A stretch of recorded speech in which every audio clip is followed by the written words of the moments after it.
வணக்கம். வாழ்க வளமுடன். ஒரு நல்ல பதிவு படித்தேன். கண்டிப்பாக உங்களுக்கு சொல்லணும்னு தோணுச்சு. ஒரு ஆல்மோஸ்ட் ரியல் ஸ்டோரி மாதிரியே இருந்தது. ரியல் ஸ்டோரியாக கூட இருக்கலாம். ஏன்னா இதே போல் ஒரு சம்பவம் எனக்கு நடந்துள்ளது. அதனால் இந்த பதிவு முதலில் உங்களுக்கு எனக்கு நடந்த சம்பவம் பிறகு கடைசியாக சொல்கிறேன். ரைட்டப் தொடங்குது. ஆட்டோவிலிருந்து இறங்கி நான் இன்டர்வியூக்கு வந்ததாக சொல்லியும் அந்த கம்பெனி செக்யூரிட்டிக்காரர் கேட்கவில்லை. கடிதத்தை காண்பித்தும் பலனில்லை. கடைசியில் என் விண்ணப்பத்தை பார்த்து அங்கு நின்று கொண்டிருந்த ஒரு ஊழியர் இடம் விஷயத்தை நான் சொன்னேன். அந்த பெண்மணி செக்யூரிட்டிக்காரரிடம் பேசிய பிறகுதான் அந்த செக்யூரிட்டி என்னை உள்ளே செல்ல அனுமதித்தார். ரொம்ப கராரான செக்யூரிட்டியாக இருந்தார். என்னை தடுக்க என்ன காரணம் என்று அந்த சிறிய கண்களும் குறைந்த உயரமும் கொண்ட செக்யூரிட்டியிடம் நான் கேட்டிருந்தேன். ஆட்டோவில் வந்ததால் தான் உள்ளே அனுமதிக்கவில்லை என்று அவர் சொன்னார். மேலிருந்து வந்த உத்தரவாம். யார் இவ்வளவு இரக்கமற்ற அந்த மேலதிகாரி என்று நினைத்து நான் உள்ளே நடந்தேன். முதல் இன்டர்வியூவின் பதட்டமும் படபடப்பும் எனக்கு இருந்தது. என்னை பொறுத்தவரை இந்த வேலை எனக்கு மிகவும் அவசியம். அதற்காக கிடைக்கவில்லை என்றால் வாழ்க்கை அழிந்து விடாது. ஊரில் உள்ள அப்பாவின் டீ கடையை நடத்தி கூட நான் பிழைத்துக் கொள்வேன். ஆனால் சிறிய பிரச்சனை ஒன்று இருந்தது. இன்டர்வியூ கார்டு கிடைத்தவுடனேயே நகரத்தின் பெரிய ஹோட்டலில் மகனுக்கு மேலாளர் வேலை கிடைத்ததாக கடைக்கு வருபவர்களெல்லாம் பெருமையாக அப்பா சொல்ல தொடங்கிவிட்டார். அம்மாவோ ஏதோ கோயிலுக்கு போய் தேங்காய் உடைத்தார். அப்படின்லாம் பார்த்துட்ருக்குறேன். முதல் சம்பளத்தில் அண்ணா எனக்கு ஒரு சைக்கிள் வாங்கி கொடு என்று தம்பி கேட்டான். என் மீதான அந்த நம்பிக்கை, அதன் காரணமாகவோ என்னவோ இந்த வேலைவாய்ப்பு செயல்முறை பற்றி அறியாமை காரணமாகவோ அவர்களெல்லாம் ஏன் இப்படி என்று சத்தியமாக எனக்கு தெரியவில்லை. நான் வேலையுடன் வருவதாக காத்து கொண்டிருக்கும் அந்த மனங்கள் எல்லாம் வீட்டின் முன்வாசலிலேயே இருக்கும். அதையும் தாண்டி ஒரு ஓய்வை அப்பா மிகவும் விரும்புகிறார். கடை திறக்காவிட்டால் பரவாயில்லை என்ற நம்பிக்கை அப்பாவின் இதயத்தில் என் பெயரில் இருக்க வேண்டும்.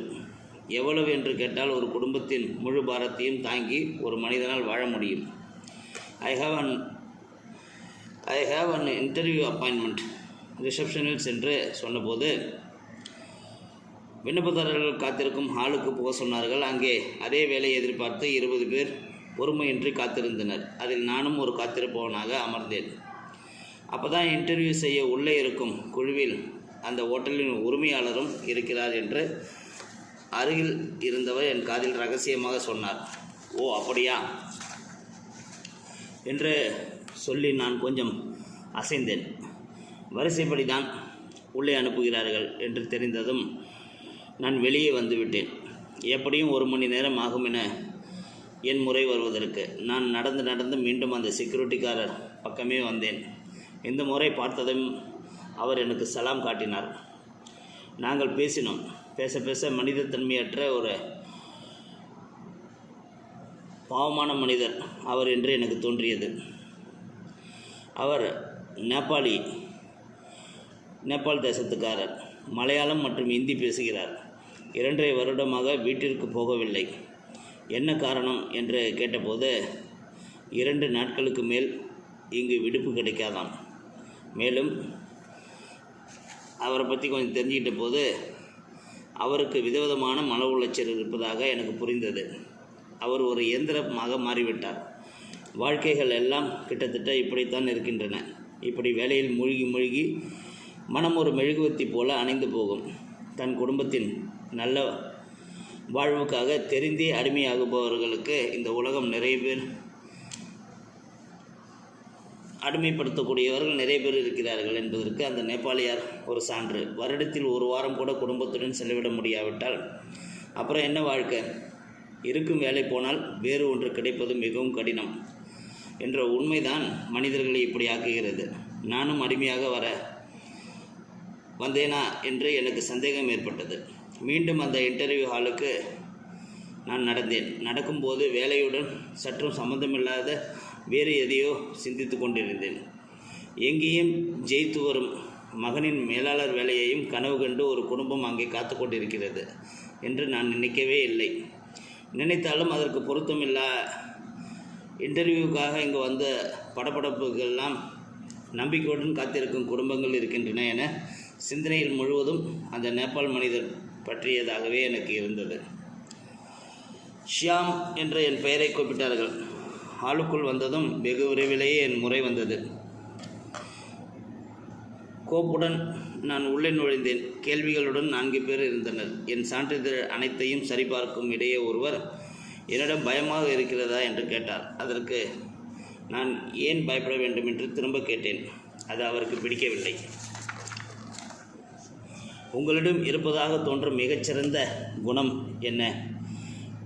ஏனோ அந்த கேள்விக்கு விடையாக அன்பு என்று நான் பதில் சொல்லிவிட்டேன். பி கைண்ட், ரைட் என்று ஒருத்தர் சொன்னார். என்றும் சொல்லி நகைச்சுவை கேட்டது போல யாரோ சிரித்தார்கள். தொடர்ந்து கேள்விகள் இருந்தன. மிகவும் தன்னம்பிக்கையுடன் நான் இதையெல்லாம் எதிர்கொண்டேன். கற்பனையில் நீங்கள் இந்த ஹோட்டலின் உரிமையாளர் என்ற இந்த ஹோட்டல் ஓனர் நீங்கள் தான் நினச்சிக்கிங்க. அப்படி நினச்சிக்கிட்டு நீங்கள் முதலில் என்ன செய்வீர்கள் என்று கடைசியாக ஒரு கேள்வி வந்தது. அந்த ஆங்கில கேள்விக்கு சொந்தக்காரர் தான் இதன் உரிமையாளர் என்றும் நான் யூகித்தேன். பதில் சொல்ல அப்போது நான் நீண்ட நேரம் யோசிக்கவில்லை. உடனே இந்த ஹோட்டலோட உரிமையாளராக நான் மாறினா எனது செக்யூரிட்டி கார்டுக்கு 1 மாதம் விடுப்பு கொடுப்பேன். வருடத்தில் ஒரு முறையாவது என் தொழிலாளர்கள் குடும்பத்துடன் சேர முடிகிறதா என்று உறுதி செய்வேன். நான் அந்த லவ் அண்ட் அஃபெக்ஷனை காட்டினால் நிச்சயமாக அவர்களின் உண்மையான ஒத்துழைப்பு என்னுடன் இருக்கும். I can grow my business சொல்லி முடித்தேன். கேட்டவர்கள் யாரும் எதுவும் பேசவில்லை. 2.5 வருடமாக சொந்த வீட்டிற்கு போகக்கூட முடியாத ஒரு மனிதன்தான் இந்த ஹோட்டலின் பிரதான வாசலில் ஒரு காவலாளி என்றும் நான் சொன்னேன். அந்த நேரம் குழுவில் இருந்த ஒரு கோட் என்னை வெளியே செல்லும்படி ஆங்கிலத்தில் ஆணையிட்டது. நான் கீழ்ப்படிந்தேன். வெளியே செல்லும்போது பெரிய ஏமாற்றம் எதுவும் தோன்றவில்லை. ஏதோ ஒரு மகத்தான காரியத்தை செய்தது போல மனம் மகிழ்ச்சி அடைந்தது. வீடு வந்து சேரும் வரை வேறு எதை பற்றியும் நான் சிந்திக்கவில்லை. எப்போது போகத் தொடங்க வேண்டும்? அம்மா கேட்டாள். பதில் சொல்ல முடியாமல் நான் தவித்தேன். மாலையில் அப்பாவும் கேள்வியை மீண்டும் கேட்டபோது வேலை கிடைக்க வாய்ப்பே இல்லை என்று நான் சொன்னேன். நடந்ததை எல்லாம் விசாரித்தேன். நடந்ததெல்லாம் அவர் விசாரித்தார். நான் விவரித்து சொன்னேன். நல்ல காரியம்தான் என்று சொல்லி அப்பா பாராட்டினார். தொடர்ந்து கடைக்கு சென்றார். சரியாக அந்த நேரத்தில் ஃபோன் ஒலித்தது. Shyam, you are selected, please check your email என்று அந்த குரல் சொன்னது. ஹோட்டலில் இருந்து இன்டர்வியூவுக்கு அழைத்த அந்த பெண்மணி தான். கேட்டதும் திகைத்து போனேன். மிகவும் அவளுடன் என்னை பார்த்து கொண்டிருந்த அம்மாவிடம் எனக்கு வேலை கிடைத்தது விஷயத்தை சொன்னேன். மீண்டும் கால் வந்தது. எடுத்தபோது காதுக்கு 2 மடங்கு இனிப்பு அனுபவிக்கப்பட்டது. கேட்டில் என்னை தடுத்து நிறுத்திய நேபாளி செக்யூரிட்டிக்காரர் தான் மறுமுனையில். சம்பளத்துடன் 1 மாதம் விடுப்பு கிடைத்ததாம். குடும்பத்தினர் அருகில் போக கிளம்புவதாக அதீத மகிழ்ச்சியுடன் தடுமாறி அவர் சொன்னார். கேட்டதும் என்ன சொல்வதென்றே தெரியவில்லை. கண்ணீர் ததும்ப நான் சிரித்து விட்டேன். மிகுந்த சந்தோஷத்துடன் பேச்சு நிறுத்தி ஃபோனை வைத்தேன். எதுவும் சொல்லாமலேயே அம்மா அந்த நேரம் என்னை கட்டிப்பிடித்து கொண்டாள். என்ன சூத்திரம்டா நீ அங்கே போய் செய்து காட்டினாய்? கேட்டதும் என் சிரிப்பு மேலும் விரிவடைந்தது. அம்மாவுக்கு புரியுமா என்று கூட யோசிக்காமல் அந்த காதுகளில் மெதுவாக நான் அந்த சூத்திரத்தை சொன்னேன். பி கைண்ட் சொல்லி. ஸோ இந்த மாதிரி சில நேரங்களில் வேலை கிடைப்பதற்கு இப்படி ஒரு கேள்வி கேட்கப்படும். அடுத்த சக மனிதன் மேல் நாம் செலுத்தும் அன்பு ரொம்ப பெரிய பலன்களை சில நேரத்தில் கொடுக்கும். ஏற்கனவே ஒரு பதிவில் நான் சொல்லியிருப்பேன். ஒரு நர்சிங் காலேஜில் ஒரு இன்டர்வியூ பண்ணும்போது அங்கே கடல்நிலை ஊழியராக வேலை செய்யும் ஸ்வீப்பிங் லேடியோட பேர் என்னன்னு கேட்டு அந்த கூட்டத்தையே திக்குமுக்காட வைக்கிற ஒரு சீனை கூட சொல்லியிருப்பேன். அதே போல் நம்ம ஈவன் நீங்கள் சில பிரைம் மினிஸ்டர், கனடாவோட பிரைம் மினிஸ்டர் அவரோட ஆஃபீஸ் போகும்போது வாசலில் நிற்கிற செக்யூரிட்டி கார்டு கூட சல்யூட் பண்ணிட்டு போவார். அந்த மாதிரி நம்மளோட ஊழியர்கள், அவர்கள் மேலே நம்ம செலுத்துகிற அன்பு நம்ம ஆர்கனைசேஷனை ரொம்ப பெரிய லெவலுக்கு கொண்டு போகும்ங்கிறது இந்த பதிவில் இருந்து கூட தெரியும்.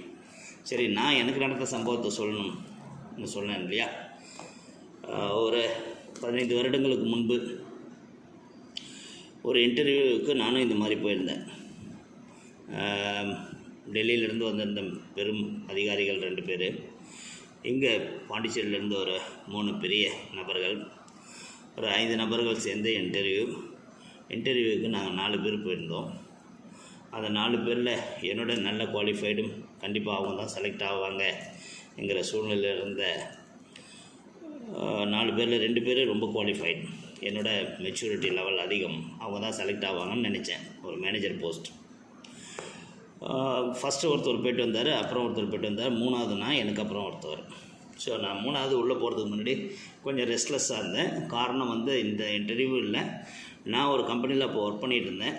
அங்கேருந்து ப்ரெஷர், நிறையா ஃபோன் கால், எங்கே இருக்கீங்கன்னு கேட்டுகிட்டே இருந்தாங்க. ஸோ நான் திரும்ப போகணுங்கிற அந்த டென்ஷனில் இருந்தேன். ப்ளஸ் அதனால் 2 தடவை நான் அங்கே ரெஸ்ட் ரூம் யூஸ் பண்ணேன். 2 தடவை ரெஸ்ட் ரூம் யூஸ் பண்ணிவிட்டு வந்து உட்காந்துருந்தேன். டக்குன்னு கூப்பிட்டாங்க, உள்ளே போனேன். உள்ளே போனோடனே என்னோடய சர்டிஃபிகேட்ஸ்லாம் பார்த்தாங்க. அதில் ஒரு இம்ப்ரெஸ் அவங்க ஆனதுக்கு ஒரு காரணம், நான் டூரிசம் மேனேஜ்மெண்ட் கோர்ஸ் அப்போ கரண்ட் படிச்சுட்டு இருந்தேன். PG diploma in tourism management படிச்சுட்டு இருந்தேன். ஸோ அது அவங்களுக்கு ஒரு பெரிய ஷாக். ஏன்னா ஏர்ஃபோர்ஸ்லேருந்து ரிட்டையர்டு, இப்போ ஒரு பெரிய கம்பெனியில் ஒர்க் பண்ணுறேன், அந்த கம்பெனிலேருந்து வரமாட்டேன் இங்கே, ஏன்னா அந்த சேலரியும் இந்த சேலரியும் மேட்ச் ஆகாதுன்னு நான் வரமாட்டேன்னு அவங்க நினைக்கிறாங்க. பட் ஐ எம் ஸ்டில் லேர்னிங்கில் இருக்கிறேன். அதுவும் டூரிசம் மேனேஜ்மெண்ட் பற்றி படிக்கிறேன்னு அவங்க கொஞ்சம் இம்ப்ரெஸ். அதில் ஏன் இதை படிக்கிறீங்கன்னா, என்னோடய பேஷன் அது டூரிசம்ங்கிறதே நான் படிக்கணுன்னு ஆசைப்பட்டேன், படிச்சிட்ருக்கிறேன். இப்போ ஏன் இந்த வயசில் படிக்கிறீங்க என்னாங்க. ஸோ படிக்கிறதுக்கு வயசுனா இல்லைங்கிறது அடுத்த ஆன்சர். ரைட். அதுக்கப்புறம் டக்குன்னு ஒரு கேள்வி அந்த பெரிய ஆஃபீஸர் வந்தது, இந்த இடத்துல இப்போ உடனே உங்களை மேனேஜராக நாங்கள் அப்பாயின்ட் பண்ணால் முதல்ல நீங்கள் செய்யக்கூடிய வேலை என்னவாக இருக்கும்னு கேட்டாங்க. நான் அப்பாயின்மெண்ட் எனக்கு கொடுத்தீங்கன்னா, நான் என்னோடய ஃபஸ்ட்டு ஜாப் இங்கே இம்மிடியேட்டாக ரிக்வயர்டு ரெஸ்ட் ரூம் க்ளீனிங். அந்த ரெஸ்ட் ரூம் க்ளீனிங்கை ப்ராப்பராக பண்ண வைப்பேன் என்ன சொல்லிவிட்டு, ஓகே நீங்கள் போங்க, உங்களுக்கு நாங்கள் ஃபோன் பண்ணுறோம்னு சொல்லிட்டாங்க. வெளியே கிளம்பி வந்துட்டேன். பெருசாக எனக்கு செலக்ட் ஆகுங்கிற நம்பிக்கை இல்லை, ஆனால் நான் தான் செலக்ட் ஆனேன். அதுக்கு 2 காரணம். அவங்க திரும்ப அந்த 3 பாண்டிச்சேரி நபர்கள் பிற்காலங்கள் என்று சொன்னது. ஒன்று, நீங்கள் அந்த ரெஸ்ட் ரூம் க்ளீனிங்னு சொன்ன இது எல்லாருக்குமே பிடிச்சி போனது. ஏன்னா நாங்களும் அந்த ரெஸ்ட் ரூம் யூஸ் பண்ணியிருந்தோம்.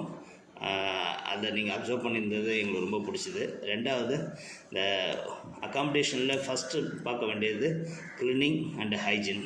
அதில் உங்களுக்கு இன்ட்ரெஸ்ட் இருக்கிறது நாங்கள் நோட் பண்ணோம். 2வது, நீங்கள் டூரிசம் ஃபீல்டில் இப்போ கரண்ட் லேர்னிங்கில் இருக்கிறது இன்னும் எங்களை இம்ப்ரெஸ் பண்ணிச்சுன்னு சொன்னாங்க. அதனால் நல்ல விஷயங்களை எப்போதும் கொஞ்சம் மாற்றி யோசிக்க ஆரம்பித்தோம்னா சக்ஸஸ் வரும். கண்டிப்பாக நீங்களும் நிறையா படிங்க. உங்களோட தகுதிகளை இம்ப்ரூவ் பண்ணும்போதே உங்களோட கைண்ட்னஸையும் இம்ப்ரூவ் பண்ணிக்கோங்க. வாழ்க வளமுடன்.